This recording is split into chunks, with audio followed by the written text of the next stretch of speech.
I must warn you right from the start, this is one of the darkest stories to emerge from the entire Second World War. When people speak of death factories, they usually think of the Nazi camps, the gas chambers, and the medical experiments that defy human comprehension. But at that very same time, on the other side of the world, there existed a place where human beings were turned into something other than just victims. They were turned into material, living tissue used to study the absolute limits of pain, disease, and the frailty of the human frame. This was Japanese Unit 731. Officially, it was known as the Epidemic Prevention and Water Purification Department. It sounds almost harmless, boring even, like a mundane sanitary office tasked with checking wells and pipes for the army. But behind that sterile name lay a secret complex where they studied how the human body reacts to extreme cold, to wounds, to infections, to high pressure, to dehydration, and to the slow approach of death.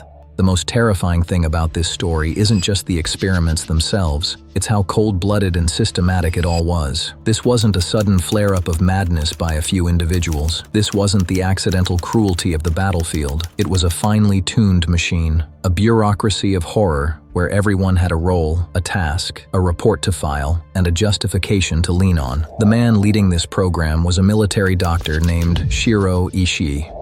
He wasn't a cartoon villain. He wasn't a man who screamed or waved his arms in fits of rage, quite the opposite. He was highly educated, ambitious, calculated, and, in his own dark way, a brilliant organizer. It is exactly these kinds of people who are the most dangerous, because they know how to transform the monstrous into a working system. They know how to speak the language of utility, efficiency, and national necessity to mask the face of evil. Ishii convinced the Japanese high command that the wars of the future wouldn't be won with bullets and bombs alone. He argued that disease could be a weapon, a cheap weapon, a silent weapon. A shell can be heard flying through the air. An epidemic arrives unnoticed. It doesn't care if you are a soldier, a child, an elderly man, or a woman. It simply spreads. This is what made biological warfare so haunting and so attractive to men who had decided to step over every moral boundary ever drawn by civilization. The main complex wasn't in Japan. It was located in occupied Manchuria. This was no accident. It was the perfect place to build massive, closed-off structures in secret, to transport subjects without oversight, and to create a territory where no human rules applied at all. On a map, it looked like a tiny, distant dot on the edge of the war, but in reality, it was a vast, guarded world with its own internal logic. Corridors, laboratories, observation rooms, everything you'd find in any large corporation. But at the center of this organization was not the human being, but the total destruction of the human being as a person. The victims were mostly Chinese, but not exclusively. There were prisoners of war, political detainees, and simple civilians, those who were suspected, those who were arrested, those who were simply available. And here is where one of the most important and chilling parts of the story begins. Any machine of mass violence begins by changing the language. The people inside were stripped of their names. They were turned into numbers, accounting units, material. In the internal jargon of Unit 731, they were called maruta, which means logs. When a person stops being a person, even on paper, it becomes much easier to torture them. If you are looking not at a life, a family, or a face, but at an observation object, the moral barrier collapses. Dehumanization doesn't start with a knife or a bullet. It starts with a word.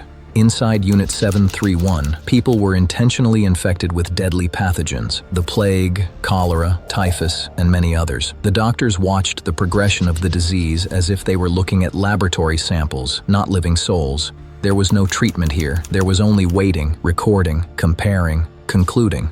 A doctor, someone who in a sane world is meant to save, here became an observer. Sometimes for hours, sometimes for days, not to end the suffering, but to understand exactly how the human body breaks under the weight of a pathogen. It looked scientific, the journals, the lamps, the glass slides, but behind that discipline was a simple truth. Science without morality is just a mechanism for torture. But it didn't stop at diseases. They conducted experiments on the effects of extreme cold, the limits of blood loss, the consequences of horrific injuries, and the body's endurance under impossible pressure. The human body was treated like a machine, to be pushed to its breaking point just to see when it would finally snap. The frostbite experiments were particularly notorious. People were kept out in the freezing cold, subjected to ice water, while researchers watched the skin and muscle change, watched the tissues lose sensitivity. They were testing restoration methods, and even that word, restoration, is a mockery. It wasn't about healing. It was about testing a hypothesis on a living vessel that, to them, was merely a carrier of useful information. What we call torture, they called research. That is perhaps the most haunting detail of Unit 731, not just what they did, but how they explained it to themselves. Everything can be renamed. Torture becomes a procedure, murder becomes a test, a victim becomes an object, and then evil begins to look neat, logical, and even necessary. The ultimate goal was the creation of biological weapons. The Japanese command hoped to use disease just like artillery or aviation, only cheaper and more terrifying. Why storm a city if you can break it from within using panic and slow death? During the war, these biological agents were used against Chinese territories, contaminating wells, spreading plague-infested fleas, dropping bombs filled with infection. It led to massive outbreaks among the civilian population.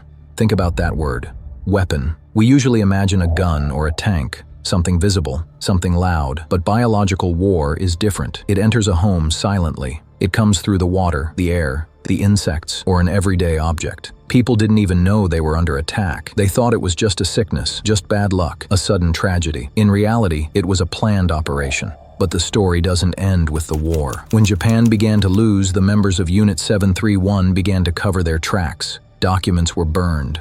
Complexes were blown up. Archives were purged. Everything that could tell the truth had to vanish. This is a recurring theme in history. As long as a system is functioning, it is certain of its own righteousness. When it begins to crumble, the first thing it destroys is the paper, because paper remembers what cannot be justified.